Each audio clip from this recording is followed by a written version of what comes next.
So, ayan, good morning mga moms.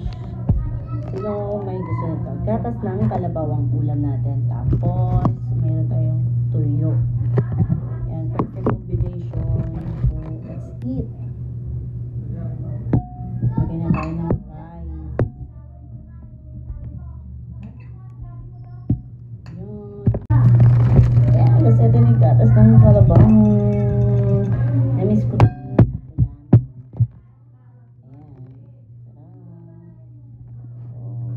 Sige, nag-uulam nito. Ang sarap. Gatas ng kalabaw. Tapos, kamatch na yung asin. Konti lang.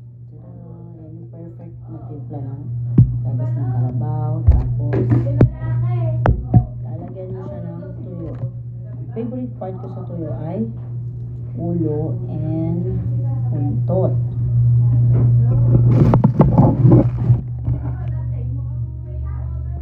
Tapos, ihimayin natin tong tuyo. Ayan.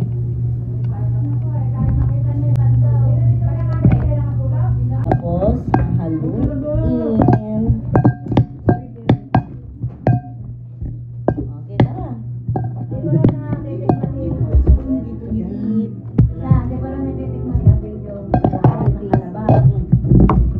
Timplahan mo lang.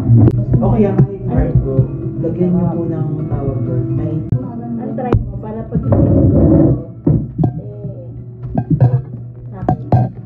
sarap. Diba favorite natin ito, Mikano? Ulam. Ngayon na nga lang. Gusto ko ng ulam. Talaga. Diyan ka muna. Ay, diyan ka muna. Diyan ka muna. Sarap. Natikman mo yan sa tabi ng pakaibigan. Ganda ba?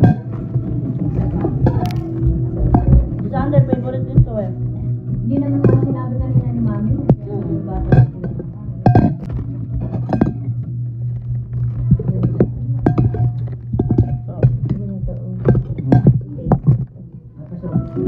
Hindi mo muna direct pa, mamaya. Hindi mo masarap na.